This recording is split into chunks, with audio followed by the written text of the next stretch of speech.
Assalamualaikum warahmatullahi wabarakatuh. Baik, untuk materi yang kedua atau minggu kedua ini kita belajar tentang penentuan lokasi pabrik. Sebelum saya jelaskan penentuan lokasi pabrik, materi yang minggu ke-1 kemarin kita belajar konsep dasar tata letak fasilitas. Di mana konsep dasar tata letak itu secara kemanfaatannya yaitu mengefektifkan dan efisiensikan lokasi atau area pabrik dan juga mengefisiensikan dan mengefektifkan sumber daya yang ada gitu ya. Jadi tujuannya kita mengatur tata letak, mengefisiensikan tempat atau area dan juga mengefisiensikan sumber daya yang kita miliki sehingga proses produksi bisa berjalan lancar ya, sesuai dengan target produksi yang ditentukan perusahaan seperti itu. Kemudian untuk materi yang kedua ini penentuan lokasi pabrik. Pemilihan lokasi pabrik merupakan salah satu hal penting dalam perencanaan pabrik yang memproduksi barang maupun jasa, memberikan efektivitas, luas efisiensi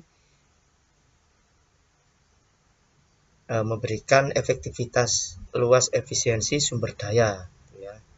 Kemudian pada dasarnya ada dua pemilihan lokasi ya, ada dua langkah yang seharusnya diambil dalam proses penentuan lokasi. Yang pertama terkait pemilihan daerah dan yang kedua yaitu terkait jumlah penduduk. Kalau ngomong pemilihan lokasi tentu kita harus tahu dulu produk kita itu apa, produk kita manufaktur yang seperti apa gitu ya, ataukah produk kita itu yang memang membutuhkan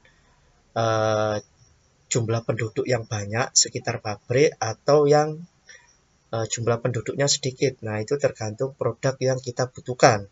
Nah, produk yang kita butuhkan, misalkan produk kita itu seperti Unilever gitu ya, produk yang kebutuhan sehari-hari. Tentunya kita faktor jumlah penduduk itu akan menjadi penting karena akan menjadi pasar gitu ya untuk pemasaran sehingga memudahkan proses pemasaran, jaraknya dekat gitu ya. Nah, itu akan distribusi barang akan lebih cepat seperti itu. Kemudian kalau pemilihan daerah, tentulah kalau ini produk, misalkan produk-produk yang terkait produksi bahan kimia yang berbahaya bagi lingkungan, tentu pemilihan daerah itu menjadi prioritas utama gitu ya. Nah, karena kita memilih daerah yang rendah penduduknya gitu ya, atau yang sedikit penduduknya sehingga saat proses produksi tidak mengganggu atau mencemari lingkungan sekitar gitu ya. Nah, itu ada ini dua hal inilah yang akan menjadi dasar pemilihan lokasi di situ ya.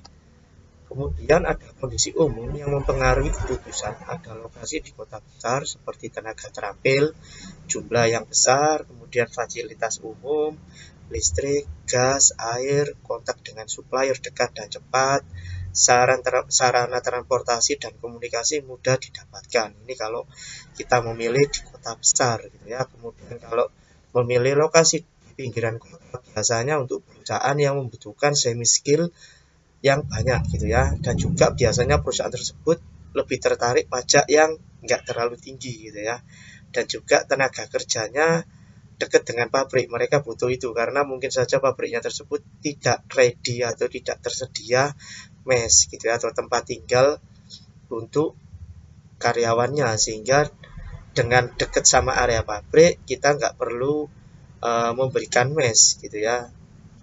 Itu kemudian ada rencana ekspansi yang mudah dibuat, kemudian ada populasi tidak begitu besar sehingga masalah tidak banyak yang timbul seperti itu. Kemudian kondisi umum yang mempengaruhi keputusan misalkan di luar kota gitu ya. Kalau yang tadi kan di pinggiran kota, kalau di jauh di luar kota biasanya untuk perusahaan yang mempertimbangkan lahan luas yang sangat diperlukan gitu ya. Butuh lahan luas yang besar gitu ya. Pajaknya butuh yang murah, tenaga kerja terampilnya tenaga kerja yang tidak terampil lebih dikehendaki di situ, lebih dibutuhkan. berarti mungkin ini perusahaan-perusahaan yang membutuhkan tenaga kasar lebih banyak gitu ya. Kemudian biaya upah juga murah, kemudian baik untuk proses manufacturing yang tidak yang berbahaya kan, contohnya tadi bahan kimia seperti itu.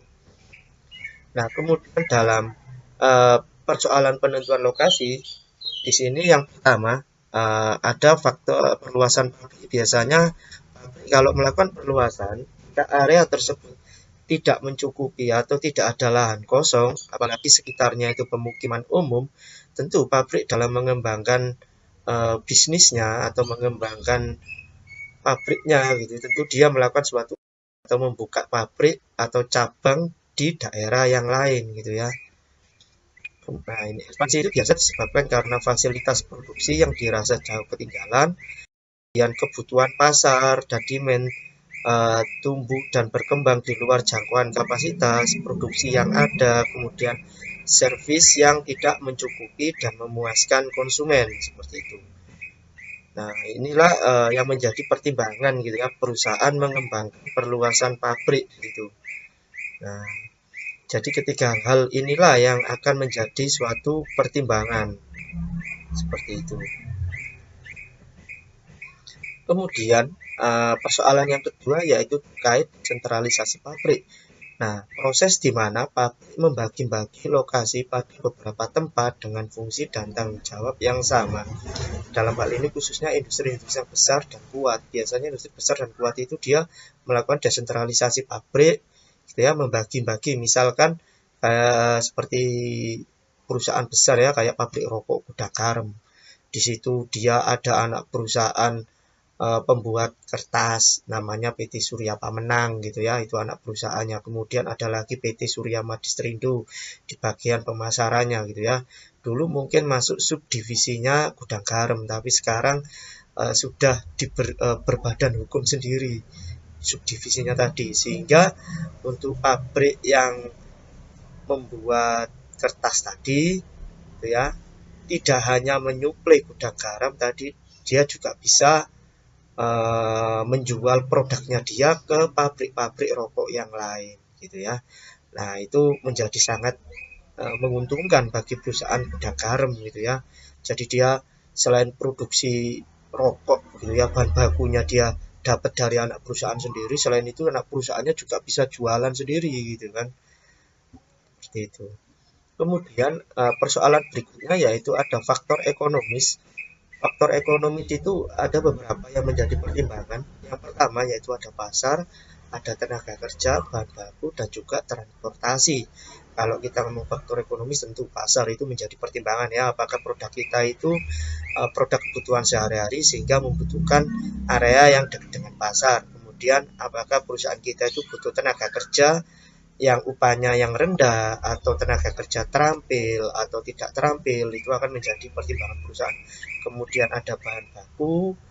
Nah, bahan bakunya apakah mudah didapat kalau kita membuka pabrik di daerah tersebut. Kemudian yang keempat adalah transportasi gitu ya.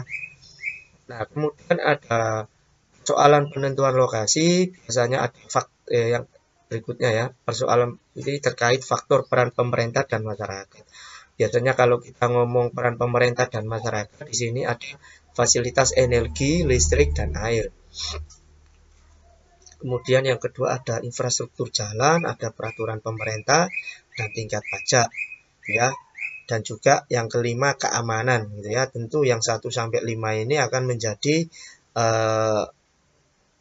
peran pemerintah gini ya, menyediakan air, listrik, jalan, aturan pemerintah yang memudahkan gitu ya, hingga tingkat pajak serta keamanan gitu ya dari pemerintah terhadap pabrik-pabrik yang akan didirikan gitu ya. Kemudian dukungan masyarakat, ini selain pemerintah juga ada masyarakat.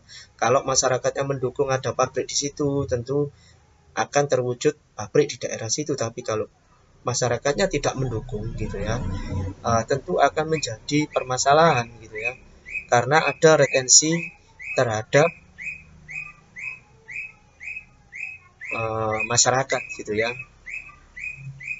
Nah, itu tentu akan nantinya akan membuat proses pendirian atau pembangunan pabrik menjadi terhambat karena banyak penolakan-penolakan yang terjadi yang dilakukan oleh masyarakat.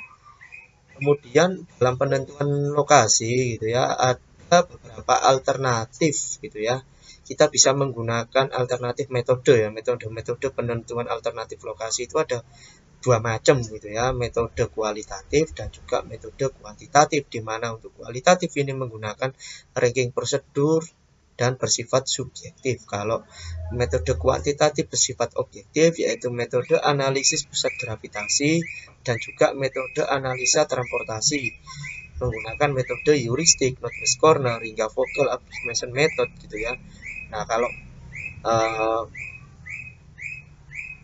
kualitatif tentu kita bisa menggunakan ranking prosedur gitu ya. Nah, kalau kualitatif berarti apa? Pendapat nanti ya, seperti itu. Nah, ini ada langkah-langkah perhitungan ranking prosedur gitu ya. Berarti ini masuk kategori kualitatif gitu ya. Nah, ini langkah-langkahnya.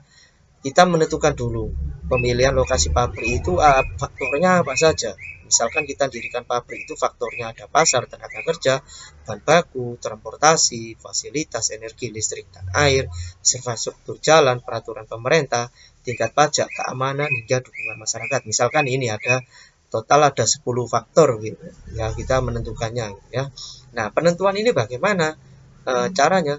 Ya kita identifikasi apa saja saat kita mendirikan pabrik itu, faktor apa yang kita menjadi prioritas gitu ya, atau menjadi pertimbangan kita gitu ya. Nah, makanya ini kan kualitatif sih, menurut pendapat gitu ya masing-masing pemilik pabrik seperti itu. Mereka ingin faktor apa saja yang menjadi pertimbangan seperti itu. Kemudian setelah kita menentukan faktor, barulah kita melakukan langkah pemberian bobot di tiap-tiap faktor tadi.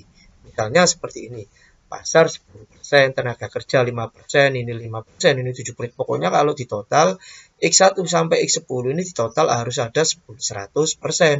Kemudian ini lokasi kita tentukan, misalkan kita menentukan 3 lokasi gitu, boleh lebih dari 3 gitu ya, tapi contoh saya ini saya menggunakan 3, di antara 3 ini kita pilih salah satu yang menjadi prioritas. Seperti contoh lokasi 1 Surabaya, Sidoarjo, lokasi 2, 3 ini Gresik.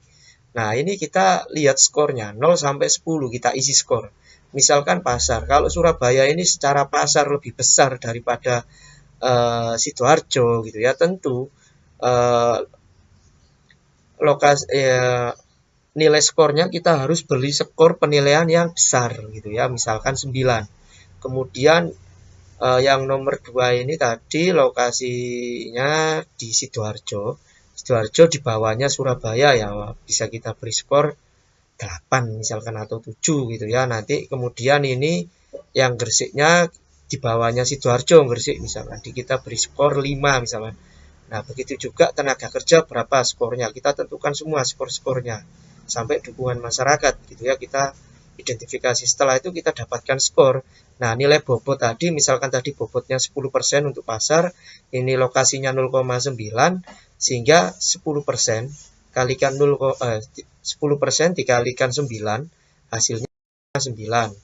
Terus ini 10% dikalikan 8, misalkan 0,8. Ini dikalikan 7, hasilnya 0,7. Begitu juga tenaga kerja, nanti skornya itu berapa gitu ya.